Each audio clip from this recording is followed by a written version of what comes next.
खीर बनती है ना तो आप देख लो ना, दूसरे दिन तो ठंडी करने के लिए रखते हैं तो उसमें पानी होता है, तो इसमें बिल्कुल पानी नहीं है।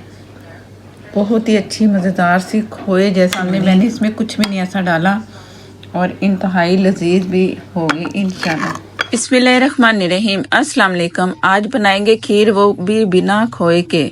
2 चीज़ें डालूंगी और बन जाएगी खीर खोए वाली। तो ज़रूर ट्राई कीजिएगा ईद के दिन या उसके बाद किसी भी पार्टी के लिए। तो शुरू करते हैं अपनी वीडियो। दूध इसमें मैं डालूंगी 2 किलो। बिस्मिल्लाहिर्रहमानिर्रहीम।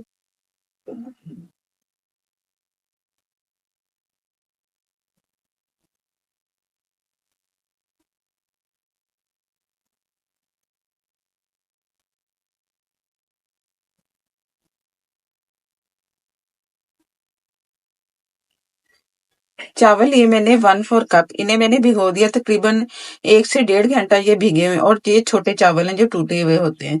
अगर आपके पास साबुत चावल है ना तो फिर आपने उसे किसी कुंडी में कूटना है या आप कोई पीसने वाली चीज में उसे भिगो के इसके बाद उसे आपने पीसना है, या कुंडी में और या किसी मशीन में।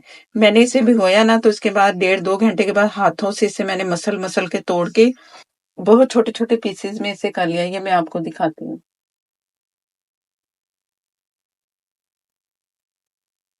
ये इतने छोटे हैं तो बस इतने काफी हैं, बहुत बारीक भी नहीं करना। बारीक कर लेंगे ना तो वो फिरनी बन जाएगी, जैसे फिरनी की शक्ल होती है। हमें चावल इसमें गले भी हों और बहुत छोटे छोटे पीसेस नजर आए। तो ये पानी जिसमें मैंने भिगोया था, मैंने अच्छा सा धोया हुआ है चावलों को, ये भी पानी समेत इसमें डाल दूं।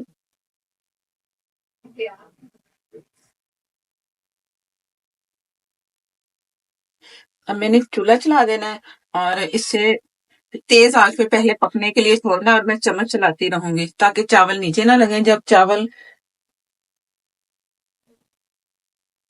जब ये पकना शुरू हो जाएगा ना, दूध और चावल, तो उसके बाद फिर मैंने इसे दम वाली आग पे छोड़ देना है पकने के लिए। अगर आप देखो कि बर्तन का पेंदा जो है ना, नीचे वाला जो हिस्सा है बर्तन का ये वाला, तो फिर आप नीचे कोई चीज ऐसी रखें जिससे हमारी खीर लगे ना। अगर आवाज तो नहीं आएगी ठक ठक, अगर नीचे लग गया ना तो वो भी फिर सही नहीं है। तो अब इसमें मैंने पानी डालना है 1/2 लीटर। 1/2 लीटर इसलिए डालना है कि पक पक के ज्यादा अच्छा इसका फ्लेवर निकले चावल और दूध का। अगर पानी नहीं डालेंगे तो भी ये जल्दी गाढ़ा होगा, तो मैं चाहती हूँ कि इसमें गाढ़ापन जल्दी ना आए और ये पक पक के इसका गाढ़ापन आए। तो ½ लीटर मैं इसमें डाल दूंगी पानी।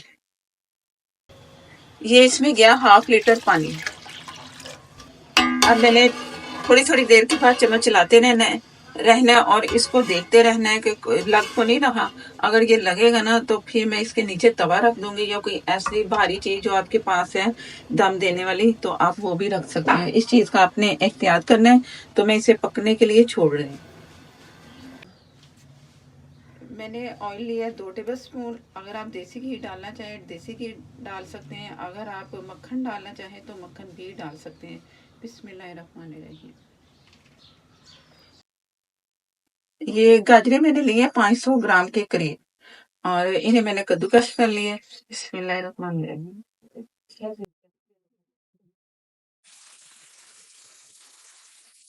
गाजरों को मैंने इतना कुक करना है कि इनका पानी जो है ना वो एक्स्ट्रा पानी ड्राई हो जाए।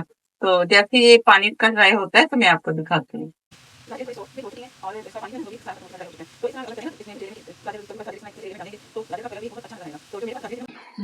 दूध में भी एक उबाल आ चुका है। मैं चम्मच चलाती रही हूँ, पास रही हूँ ताकि दूध बाहर ना निकले। तो जो गाजरें तैयार की थी वो इसमें शामिल करेंगे। बिस्मिल्लाहिर्रहमानिर्रहीम। अब चावल, गाजर और दूध इनको पकने के लिए मैं छोड़ रही हूँ। अभी दम वाली आग पे नहीं रखना है, इसे तेज आग पे मैंने पकाना है। फिर 10 से 15 मिनट ये पकने के लिए मैं छोड़ दूंगी। गाजर पहले से जो थोड़ी बहुत सॉफ्ट है, चावल भी हल्के से हो चुके हैं। तो जैसे ये और पकेंगे ना तो ये फिर तैयारी की तरफ हो जाएंगे।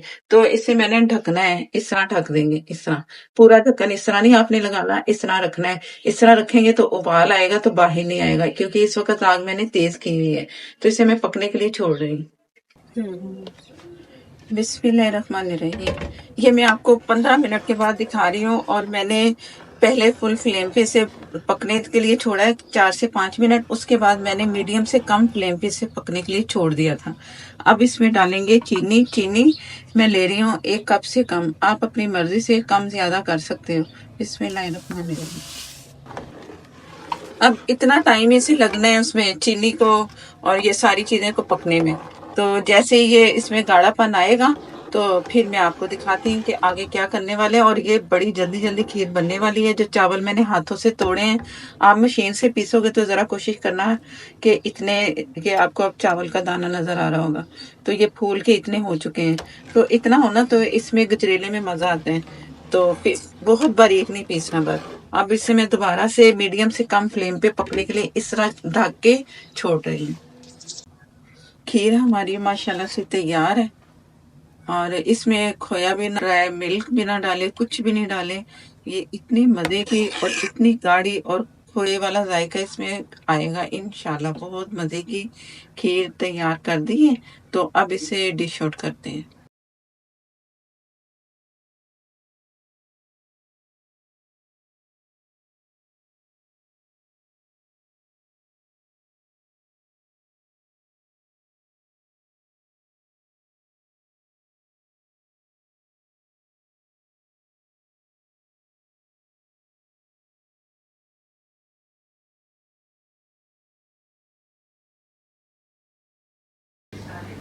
ये अब मैं आपको फ्रिज में मैंने रखी है, मैं आपको तब दिखा रही हूँ जब ये ठंडी हो चुकी है। और बहुत ही मज़ेदार सी जमी खीर है। बिस्मिल्लाहिर्रहमानिर्रहीम। अक्सर खीर बनती है ना तो आप देख लो ना, दूसरे दिन तो ठंडी करने के लिए रखते हैं तो उसमें पानी होता है, तो इसमें बिल्कुल पानी नहीं है। बहुत ही अच्छी मज़ेदार सी खोए जैसी बनी है, जैसे खोया डाला है। और आपके सामने मैंने इसमें कुछ भी नहीं ऐसा डाला और इंतहाई लजीज भी होगी इंशाल्लाह। ये मैं आपको निकाल के इसलिए दिखा रही हूँ, आपको पता चले कि ये कितनी मज़े की बनती है सिर्फ दूध से।